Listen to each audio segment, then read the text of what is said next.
Good afternoon, everyone, and welcome to today's webinar, Stormwater Infrastructure Operations and Maintenance, presented by AQUALIS. I am Katie Johns, Editor-in-Chief of Stormwater Solutions, and I will be your moderator for today. Before we get started, I would like to thank today's sponsor, AQUALIS, and run through a little bit of housekeeping. First, if you have any technical difficulties during today's session, please submit them to the chat box and our technical experts will help you out. We recommend disabling any pop-up blocking software or extensions in your browser, as these can cause issues with the webinar player. Additionally, we welcome your questions during today's event. We will answer as many as we can during the Q&A session that will follow the main presentation, but please feel free to send in your questions at any time. To do so, type your questions into the Q&A box and click Send. Please be aware that today's session is being recorded and will be available on Stormwater University via the course page within the next 24 hours. And with that, I would like to introduce today's speaker. Tim Stottlemyer has over 2 decades of stormwater industry experience. Previously, Tim was vice president of an excavating business focusing on stormwater and wet utility construction and maintenance for commercial, industrial, retail, and institutional clients. He later worked in the central Indiana area as an MS4 coordinator, enforcing stormwater management plans as required by the U.S. EPA. With unique understanding of regulatory expectations, Tim offers a wealth of knowledge around stormwater infrastructure, from installation and maintenance to repairs. As a stormwater infrastructure consultant, Tim is well-versed in complex rehabilitations and navigating regulatory nuances for the betterment of both the environment and clients. So with that, Tim, I will hand it over to you. All right, thank you, Katie. Hello, everyone. Good afternoon, and thanks for joining the session today. As Katie said, my name is Tim Stottlemyer, and I'm happy to be your presenter for this session. As the title would indicate, I'm covering the topic of stormwater infrastructure operations and maintenance. I will be coming at this from a certain perspective, and that will be looking at the underlying causes from our most common repair orders. I hope to identify what those underlying causes are and provide some common sense options for corrective actions. First, let me tell you a little about my background for perspective and context. As Katie said, I have been was the MS4 coordinator for a local municipality in central Indiana for the past 18 years, developing the stormwater program. The municipality saw growth in population from 35,000 to over 72,000 in my time there. With that development came lots of growing pains and challenges for the MS4 program. In addition to the growth, the city had quite a bit of older infrastructure that needed attention, much like many other phase 2 communities across the U.S. I joined AQUALIS earlier this year and served primarily as an internal consultant for some of our teams at AQUALIS, as well as externally for some of our clients. And if you're not familiar, AQUALIS is a nationwide leading provider of maintenance services for post-construction stormwater management to the commercial, retail, industrial, and government markets. Prior to that, I was vice president, local excavating company, and had 20 years of experience there with working on the same kinds of repairs we're talking about today.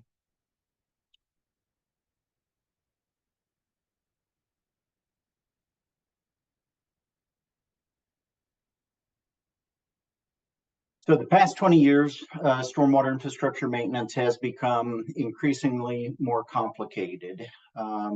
Our systems have become more technical and involved. And with that, let's talk about our conveyance. Stormwater conveyance, pipes of all materials, has been the backbone of managing stormwater runoff for well over the past 100 years. Some systems were built with care by craftsmen using quality materials, while others were constructed by 2 guys and a borrowed backhoe, using whatever materials they could get their hands on and what was cheap. This is especially true with the smaller communities in some of the privately owned systems on private property. That's not to say that municipal systems are always better. Many municipal systems prior to the early 2000s were maintained by maybe the same two guys and possibly even the same backhoe. Of course, I'm making a joke here to make a point. Out of all the different categories of infrastructure we have in our cities and towns, all the different utilities, the storm sewers, as they were traditionally known, had the least amount of oversight, maintenance, or effort put into maintaining them. There was no stormwater department in most mid-sized cities, and none of the other city maintenance departments wanted the task of maintaining them. It was a bit of an orphan. The other departments received no additional funding or staff in most cases, and the skill sets with the other departments didn't always transfer well for the maintenance and repairs a stormwater system needed. This fun little trip down memory lane is only to remind us that we have a lot of history to overcome, and that we still are in the early years of overcoming it. To quote a famous guy, what's past is prologue. I think it was Shakespeare. That comes before us informs us on how we move forward today. Our past matters a lot. So we still have a lot of that legacy infrastructure in the ground that in some places is aging quicker than we can repair or replace it. And that's both on the municipal side and on the private side. I don't have any new magic widgets to solve everybody's problems other than to discuss how we can take a look at what we've learned in the past 2 decades and apply those lessons going forward. So for a different project, I had the opportunity to revisit the ASCE, or American Society of Civil Engineers, Infrastructure Report Card. If you're not familiar, every 4 years since 1998, the ASCE issues a report card on America's infrastructure.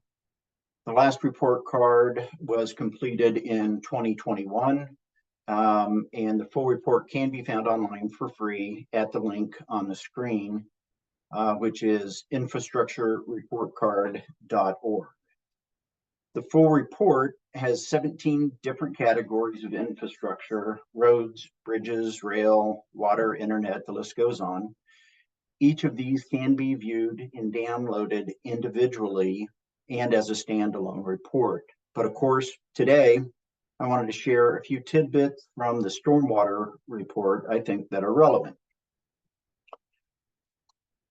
Again, if you're not familiar with the report card, it does follow a traditional school style report card using a letter grade for each of the 17 categories. And then it assigns an overall GPA for the 17 categories as a whole. So I'd like to make it clear, I was not involved in the development of the report card, not representing this work or the ASCE in any way. I do fully support their work and believe it's a valuable resource and can provide great insights. I do recommend downloading a copy and looking and reading it. Here we have the overall grade, or GPA, for all 17 categories of infrastructure, and a separate letter grade for the stormwater. As you can see, the GPA is C, and stormwater received a D, and this is from a nationwide or national viewpoint. Each state additionally has committees that assigns and evaluates that for each state, and you can drill down to that at the same website. As I mentioned, the report card is reevaluated every 4 years. In 2021 was the last official report cycle. But what I didn't tell you was 2021 was also the first year where stormwater was evaluated on the report. So I'm going to interject a little personal observation at this point. It's been over 2 decades since stormwater phase 2 became final, and 3 decades since phase 1. And in 2021, stormwater is just now kind of joining the infrastructure club, were being thought of in the same conversations as roads, bridges, and other critical infrastructure. And that's not a slam on ASCE or anyone or any group. I believe this is more of a social component that has been part of the stormwater history for a very long time. A few slides ago, I took a little trip down memory lane just to illustrate this very point. Some cities and towns in non-traditional MS4s, like state DOTs, have fully overcome this by establishing stormwater utilities with dedicated staff and adequate funding mechanisms. But many others, including cities of considerable size, still linger in the past without the staff or funding. So how about some good news? For this other project, I did dig into the Ohio report card and an update on the Ohio ASCE website. They pointed out that $5.1 billion of funding for infrastructure projects has been distributed from the bipartisan infrastructure law across 242 projects in Ohio. As you can see, the biggest piece of the pie went to the transportation sector with 87%. So the silver lining here is the fact that larger road projects in urbanized areas tend to make significant upgrades to their drainage system because most state DOTs are themselves an MS4 and subject to many of the same conditions as traditional municipal MS4s. So DOTs are investing heavily in upgrading their drainage systems on many of these larger infrastructure projects. But the drainage dollars many times are buried in the larger road project numbers here. So often these larger DOT projects result in new drainage systems that remove the flow that historically flowed through the shared municipal drainage systems, often overloaded and outdated. This is only silver lining, and I figured I needed to throw something good out there so that it's not all doom and gloom like my first few slides. So I was intrigued with the 8 components that ASCE used to assess all 17 categories of infrastructure, including stormwater. Started with capacity, can the system carry or handle the volume of runoff? And these 8 components were what they evaluated, the methodology to then assign a letter grade based on all 8 categories. So condition, all man-made infrastructure has a design life, and our current concrete, manhole, and pipe standards typically are considered to have a 100-year service life. And where do we fall with what's in the ground? What kind of condition and where is it at in its service life? Funding, do we have, and this is about current funding levels, do we currently have funding to keep up with the current need? And then future need. Will future funding keep pace with future need? This is really a long-term planning function, which typically has not been something that stormwater has really had much of. O&M, operations and maintenance, are the owners of the material maintaining the systems, both the conveyance and the treatment aspect, or is it out of sight, out of mind? Public safety, how much risk to the public is there from the infrastructure not doing what it was originally designed to do? And this kind of ties back to the capacity and condition very much to that. Resilience, how well can the infrastructure system hold up and recover for the next storm event? And finally, innovation. Can technology and innovation provide cost-effective solutions to some of the challenges we face? So I'm paraphrasing on some of those descriptions there. This is not a cut and paste from their website, but how I read their report and some of the metrics. So with that, we'll kind of dig into a few of these here and just take a little deeper look into the capacity aspect. We do not have a comprehensive nationwide database to track stormwater infrastructure, so it makes it virtually impossible for anyone to provide a true detailed statistical analysis on capacity. However, we still do know a lot, and here's what we do know. We know about the estimated 270 million storm drains and 3.5 million miles of storm pipe spanning some 100 years of urbanization. We know that cities in the US saw an economic, industrial, and infrastructure boom between the 1920s and 1970s, where a bulk of the urban drainage infrastructure was born. We know that these early systems were installed with very modest design criteria of 2 and 5 year capacity up to around 1980. At that point, the 100-year FEMA flood control standards starting to become implemented and adopted, along with variations of the 2, 5, and 10-year storm design criteria with provisions for the 50 and 100-year event routing. So this means our oldest and largest urban areas, built between the 20s and the 80s, have a tremendous amount of pipe and infrastructure in the ground. Some of it's been modernized, but a lot was not and still remains.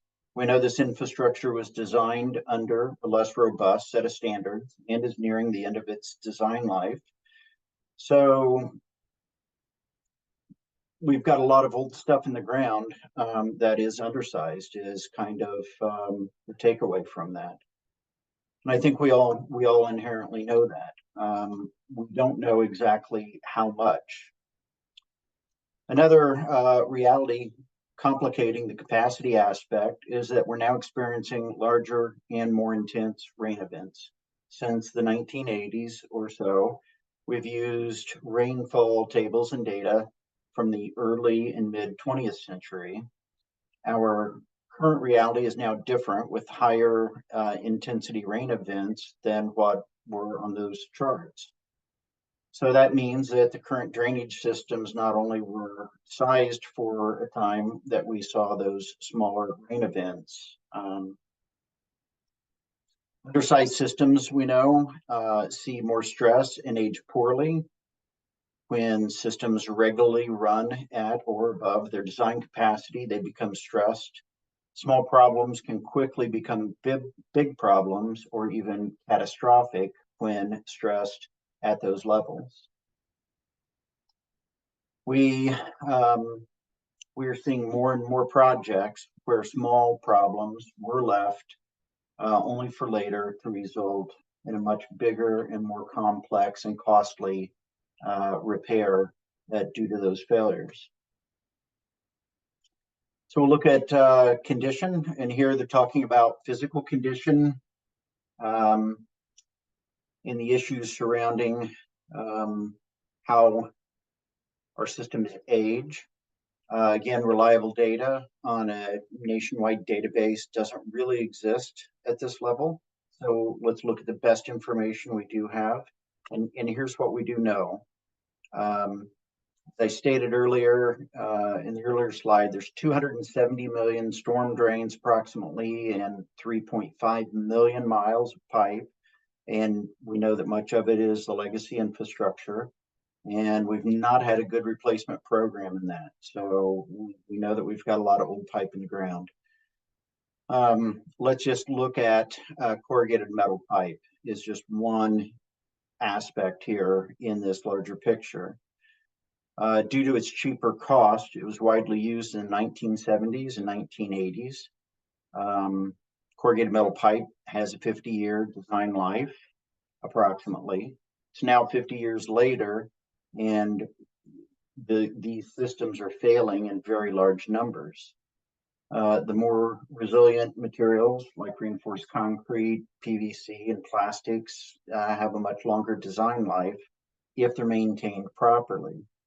But we've got this RCP, or the corrugated metal pipe issue really staring at us in the face currently, including one of my previous places.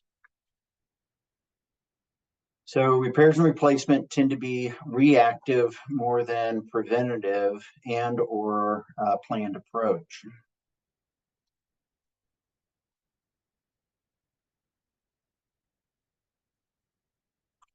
Sorry, I'm having a few technical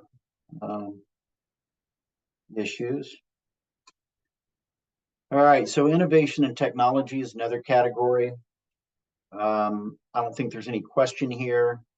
There have been great advancements in the past with products and materials to help us maintain our systems and make them last longer, and am hopeful for continued progress in this area. I think materials like synthetic grade rings, adjustment rings for manhole castings, they get a 5-star rating from me as a very simple product that's made a huge impact to our infrastructure, to being able to maintain and to keep up with some of the failures.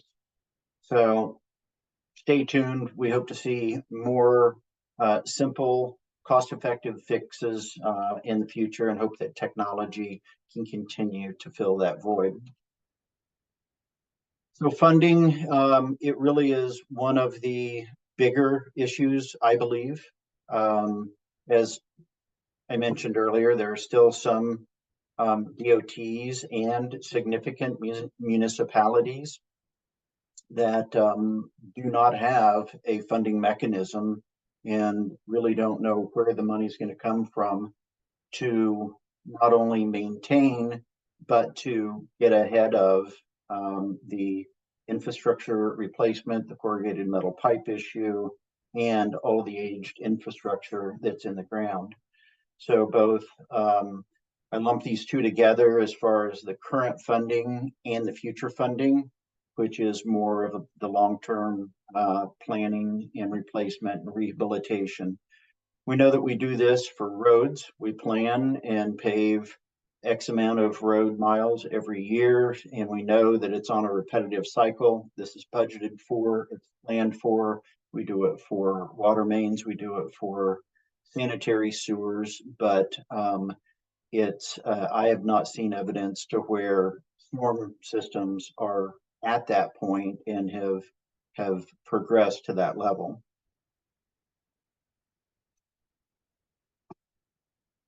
So to O&M, the O&M aspect for municipalities in some ways is fairly straightforward. It does tend to follow similar patterns.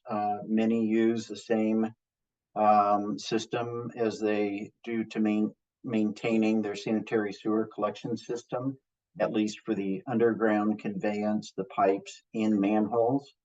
It quickly gets more difficult and complicated, complex, when you add in all the other dimensions of stormwater, like green infrastructure, underground detention, proprietary mechanical units, all the other hybrid units. Things quickly kind of separate from that traditional model that municipalities are used to with sanitary systems. So MCM5, post-construction water quality O&M, is often the last of the 6 MCMs that MS4 programs have implemented. Some are way behind and don't have good inventory of where and how many of the water quality units are located. O&M agreements and manuals are difficult to locate or get copies of sometimes for the private landowners or the contractor. And it continues to be a little bit of out of sight, out of mind for some of the private property landowners, unless somebody is requiring them to turn in their annual maintenance reports, that doesn't always happen because of that out of sight, out of mind. Most cities and towns don't have good ways for the private property owners to easily access copies of their O&M. Quick shout out to John from Carmel, Indiana, who has all the BMP O&M manuals posted and available online so that the property owners and the contractors can easily access and the correct information and ensure that the right maintenance for that specific unit is conducted. So John gets 5 stars. Building off that last slide, from the private sector of our business, we see a fairly regular stream of NOVs, or notice violations, where property owners are notified by the local MS4s and some of the more forward-leaning jurisdictions that their BMPs and SCMs are not in compliance, and that they've failed to perform the basic maintenance as outlined in the O&M, or failed to turn in their annual inspection reports. So to look at what a O&M really should include, it will guide preventive maintenance frequencies needed for that specific or particular site and design, and provide a checklist and template for recording the findings. The whole goal is to stay in compliance through scheduled maintenance and avoid the extra costs that failure brings. And I'm really not talking about fines here with failure. So let's look at, it's really about protecting the investment made in the infrastructure. It's the approach of an ounce of prevention is like a pound of cure.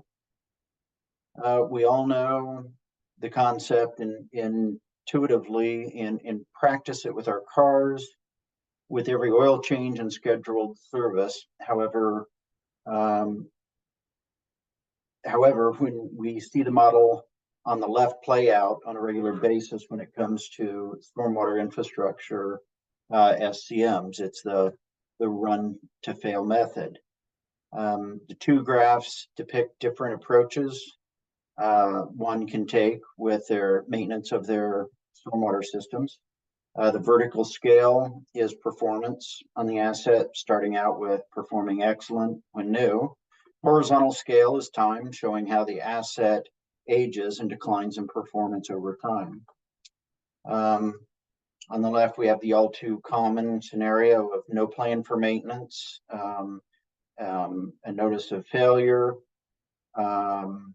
or notice of violation due to failure, non-compliance. It can carry monetary fines, plus you'll have to restore it or rebuild the system to function as designed at a much higher cost most of the time than what the ongoing preventive maintenance would otherwise be if you did the planned approach. So we see this periodically where new green infrastructure and vegetated practices are not assigned to anyone for maintenance, or just altogether are ignored. When it fails to function properly, or the facility receives an annual compliance inspection, it doesn't pass. And after a couple of years, gap, the rehabilitation cost is always much higher than just performing routine preventive maintenance on the prescribed schedule in the O&M. So let's take a look at different levels of maintenance and repairs. So here's one way to distinguish between different levels of maintenance and repairs, starting with preventive maintenance. These are routine activities to maintain optimal function as it was originally designed. and to prevent simple interruptions from things like trash or excessive vegetation that could cascade if left unaddressed. As indicated by the icons above, above this section, these are scheduled,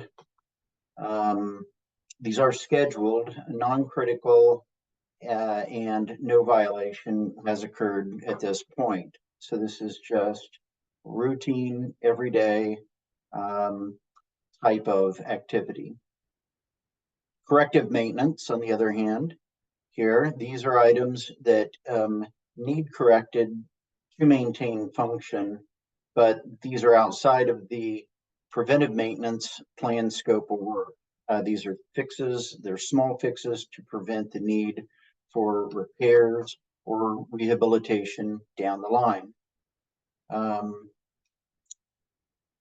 And then we are into the next step, are repairs, and that's part of the reactive program.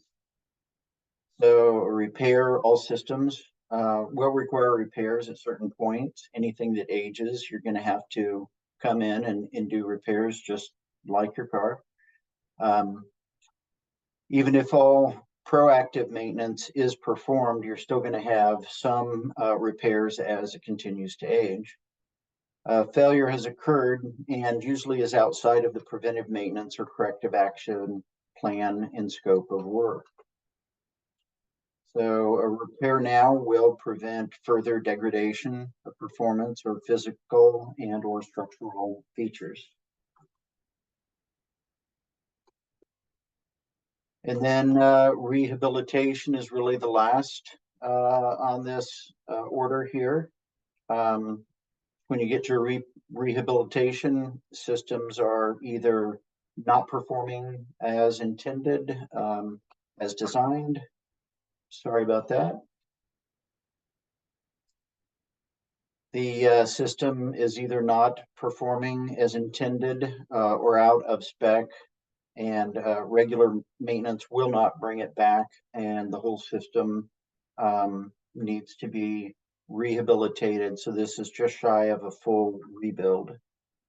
Most often we see this in wet and dry basins that have had extensive siltation deposits or woody vegetation has taken over and starts to interfere with the function.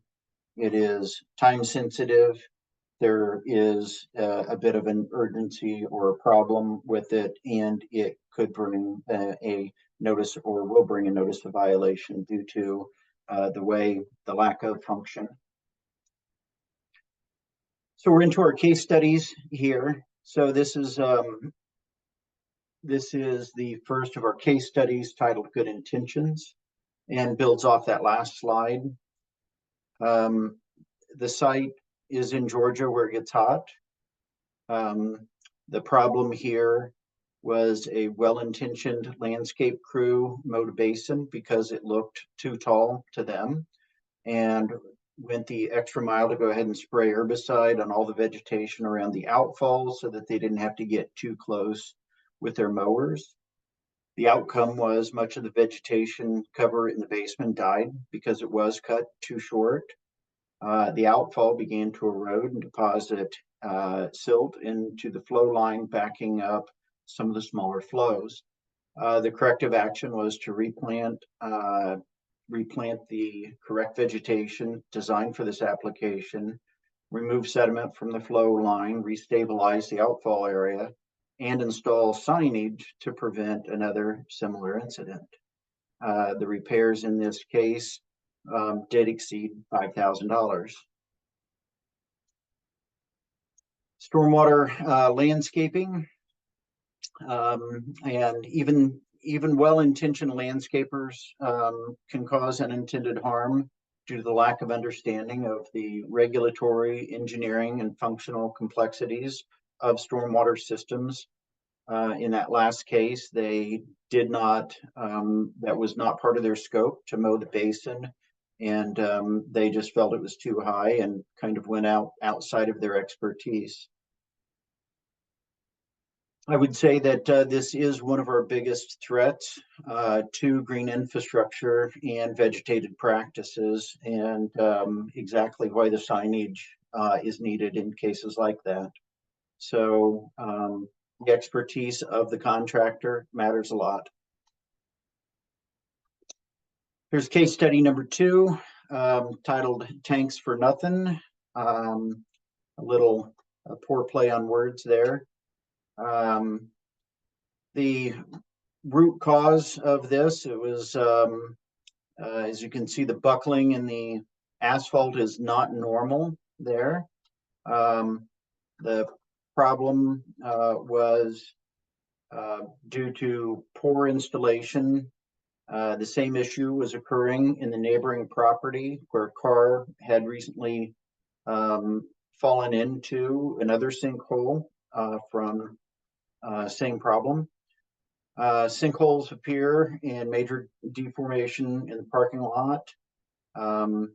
Was lack of maintenance and an inspection program that could have caught this problem earlier and possibly had repairs to prevent wholesale failure.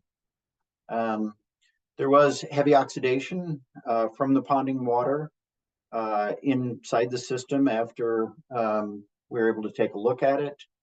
And ultimately, it was from joint failure and intrusion of backfill material, and part due to the corrosion, but more the poor insulation.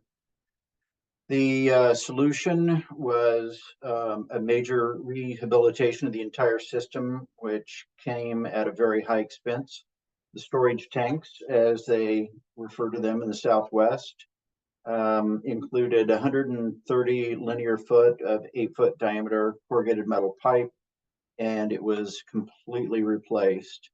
The system received new bulkheads, risers, and storm grates. Proper compaction this time was ensured and monitored to ensure longevity and integrity of the system. So we will be providing routine preventative maintenance on this system to ensure and safeguard the owner's reinvestment. Root cause, again, was a poor install job, and the old system was a total loss. And repairs here did also exceeded $5,000. So here's some additional photos on this project. It's the bulkhead and the new tanks at the end. I received recently an email from a gentleman asking if I was going to discuss tanks specifically, and this person had quite a bit of experience in different areas of underground detention or storage tanks, as again they're called, and we had quite an exchange back and forth on email over the merits and benefits of concrete systems versus corrugated metal systems, and versus plastic systems, the ability to clean. And again, here, this is where O&M manuals and knowledgeable trained staff really make the difference on being able to monitor and maintain and keep systems like this up and running well. I think that is potentially an entire session in and of itself on what those merits and benefits and risks are between all of those different systems. So the next case study here is titled Out of Control, and it was an outlet control structure was what failed here. I think the outlet control, or the outlet, actually came out of the control structure and collapsed, partially due to invasive vegetation and lack of maintenance, combined with those things accelerated the aging process there at the connection. The structure was cleaned, the invasive species were removed, sediment was removed, restored all areas, replaced the outlet pipe, and rebuilt that whole end of the system. And again, here the repairs did exceed $5,000 once again. The fourth case study here is titled Have Integrity, and it was a underground detention vault in a very busy parking lot of a major retailer. The vault ceiling was damaged by a parking lot vendor when they went to repair and replace a portion of the asphalt.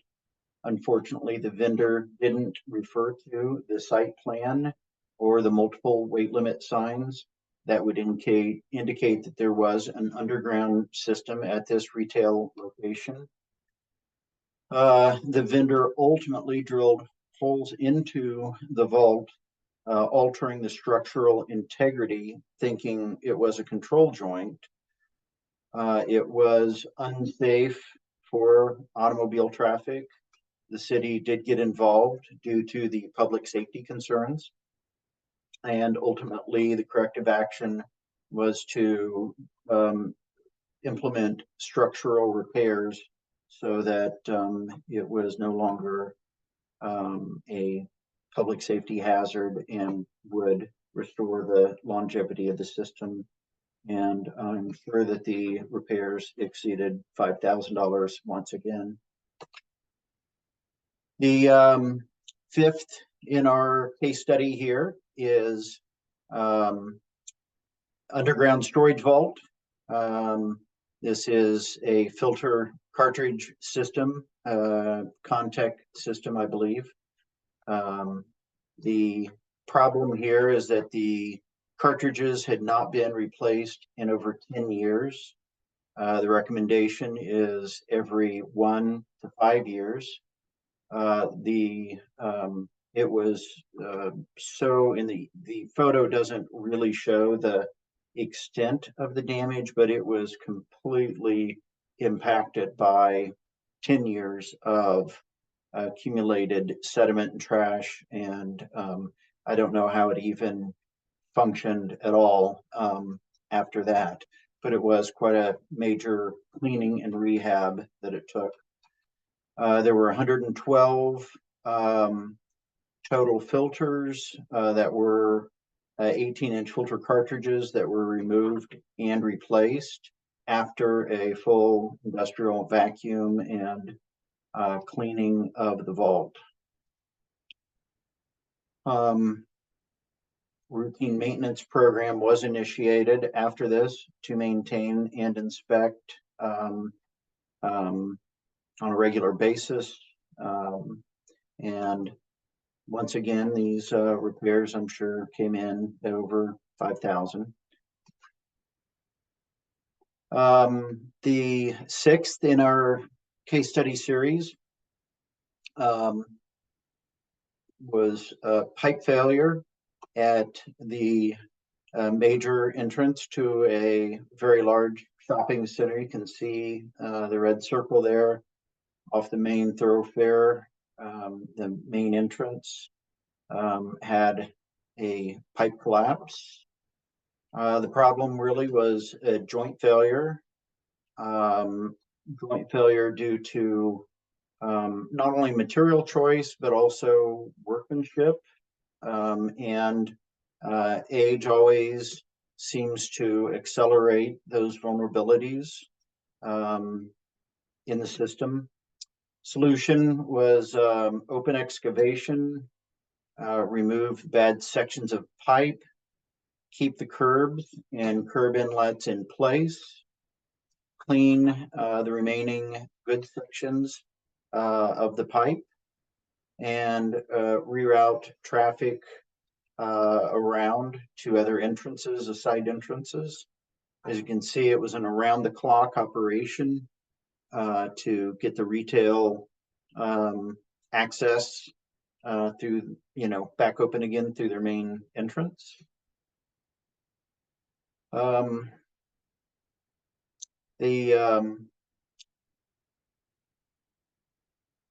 well points and groundwater dewatering had to be implemented, as well as due to high groundwater, and ultimately then that part of the system had a cured in place, steam cured liner put in place after the collapsed sections were removed. So they left part of the system in place, removed part of the system, lined all of the affected system after quite an extensive preparation and round the clock kind of operation. Had an inspection or routine cleaning every couple of years. This could have been caught sooner and been smaller repairs incrementally could have been done and or planned at a much lower cost than waiting for the failure. And I'm sure it again was probably at least $5,000. And one of the last in the case study here is called A Sinking Feeling. And it's in Raleigh near our corporate headquarters in Raleigh, North Carolina. As you can see in the photos here, there were topside sinkholes. Material was being lost under the pavement surfaces down into the, looks like corrugated metal pipes underneath the structure. Looks like they are really, age is the primary cause of degradation and or it's not aging well. Stormwater had a tendency to run around the outside of the structures and which was accelerating some of the loss of material from actually between the pipe and the road surface itself. So solutions were, as you can see here, this is not far from a total loss. One good storm, I believe, could probably take this whole structure out. Repair teams were deployed to seal the pipe from further damage. Grout was injected around the head walls and within the sinkhole to fill the voids and compact the soil. Damaged asphalt was replaced and repaired, and the after photos are here. Completed work with the sinkholes filled and repaired, as well as concrete head walls patched and sealed. Water can now flow through the pipe instead of around the pipe. This really was one big storm away from a potential catastrophic failure. So very simple, common repair techniques when done by knowledgeable staff can extend our aging infrastructure and make limited repair budgets go further. We really just simply need to look and see what the infrastructure is telling us that it needs.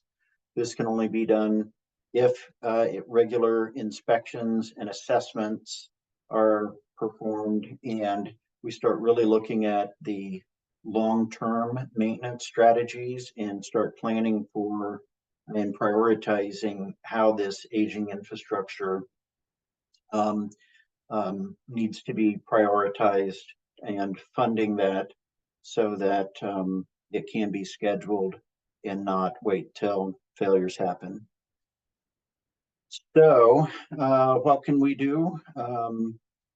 It really is enact a preventive maintenance program that meets the needs of each stormwater control measure. For that, you need O&M manuals, ensure repairs and rehabilitations are addressed to keep systems functioning, to design and protect the local watersheds, and maintain annual inspections and uphold the O&M agreement protocols to meet the compliance standards, and reach out to certified stormwater professionals for questions about systems that may have special and specific needs.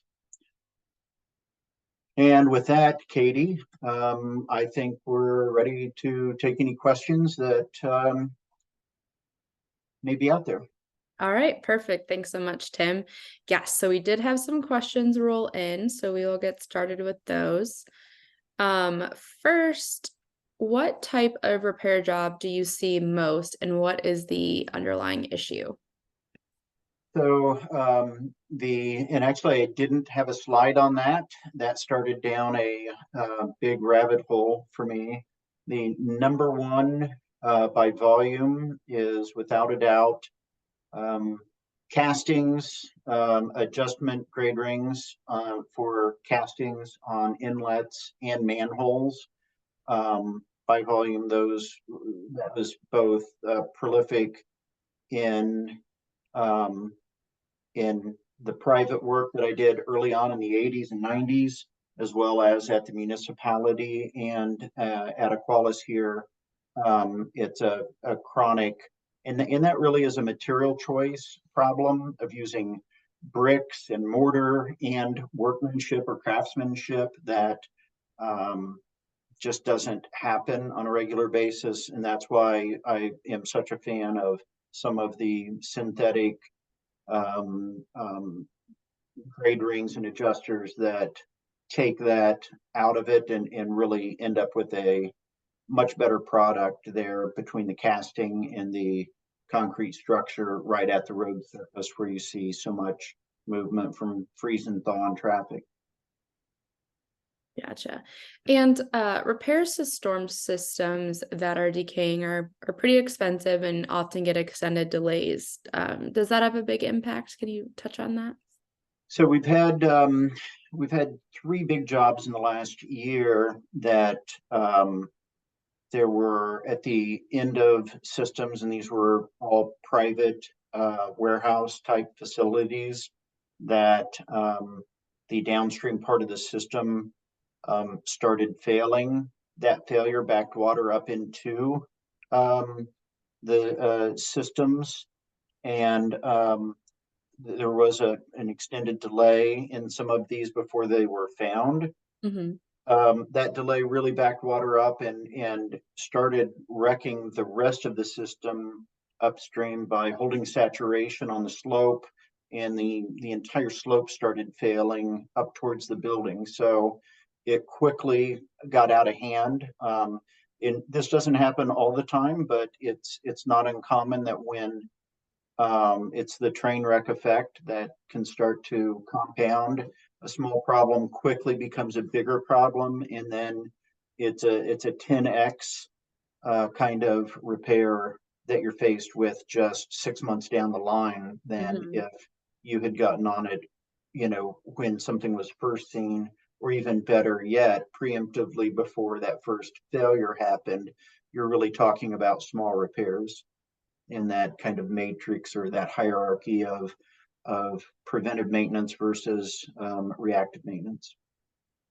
Yeah, and kind of going off of the expense question, someone asked, what % of construction costs do you recommend be set aside annually to provide adequate O&M budget? So that really is better left. I mean, it really depends on the full system analysis of how old your system is, what kind of needs, rehabilitation, is it replacement, is it rehabilitation? And that's, I don't know that there's a magic number out there mm-hmm. on that. That's, that is something that I've also kind of want to look at to see if those, if there are programs out there that have those kinds of numbers available. And I would say it's going to be the programs that have had stormwater utilities for a while and have gone through that exercise of looking at the long-term planning of their system, and more the same model that roads through with their long-term planning. Okay. And what is recommended for maintenance of rain gardens and bioretention areas? So those really, it depends on the size and the loading, and you really have to look at those things and the climate that you're in. And you can quickly settle in on a frequency that makes the most sense for that location. If it gets a heavy load of trash all the time, then yeah, you're going to need a weekly periodic trash cleanup, clean out, kind of low intensity but high frequency type of ongoing maintenance. And then monitor your plants to make sure that they're staying alive and well kept. And so all of these systems have a bit of a custom nature to them, and that's something that really you need to get to see what's the original intent, and then what are the unique characteristics of that exact site, and the budget too, to find that balance between the customer's budget on being cost effective so that you're not breaking the bank. Absolutely. Okay, this attendee asked, do you think installing native non-woody vegetation within stormwater facilities rather than turf is beneficial and should be encouraged with annual vegetation removals? So if I understand the question, absolutely, native plants are always beneficial. They don't belong in every application, so it's not an across the board yes. These are really engineered systems that need to really consider unintended consequences so that you're not promoting infiltration next to a building that wasn't built or designed to keep the stormwater out of. There are systems next to buildings that do that, but it was designed and engineered with that in mind, with the proper under drains and overflow routing and waterproofing to prevent water from damaging. So anytime you go altering a system, you really need to understand all of those dimensions, and there's a lot of underlying engineering that goes into making any kinds of changes. So it's a yes, native plants are good and should be encouraged, but only where they are intended or designed to go, and you know a lot about where they're going. Okay. All right, looks like we have time for one more question. So, do you have any specific recommendations for plantings in vegetated systems? Kind of going off the last question. So say that again. Do you have any specific recommendations for plantings in vegetated systems? Sure. So, and again, it really goes to, it depends on if you're getting, if you're in a winter area where you're going to be receiving salt and salt treatment runoff. There are some plants, not only for that climate, but then for the salt tolerance. So you really need to know what kind of loading is coming into your system, and then design the plants for that, for both your latitude or your geography, and use native plants that are local to that. And then the other piece of that is the aesthetics. One of my very first projects was designed by a landscape architect. He specified plants that were gorgeous and that he loved, were favorites to him, but they outgrew the space, and the neighbors and the public hated them. So there's a social component here too, that goes back to social acceptance, not only your climate and then pollutant tolerance levels, but then it needs to fit the setting that it's in, and be accepted by those people who have to really look at it each day. So there are a lot of guidelines and a lot of guidance in different areas. I know we have local guidance that we use here in central Indiana, and got some very good resources for those kinds of things. But it's and I only know those things because I've failed several times in making the wrong choices and learned those kind of hard lessons the wrong way. All right, awesome. So unfortunately, that is all the time we have for Q&A today. Any we did not get to, we will try to answer offline. And I know everyone is waiting their instructions to get their attendance certificate. So when the webinar is over, you can get your attendance certificate by using the code DEC126, and that's all capitalized, and it is case sensitive. So again, all capitalized, DEC126. On behalf of Stormwater Solutions, I want to again thank Tim and AQUALIS for presenting today's webinar. Have a great afternoon and a happy holiday season, everyone.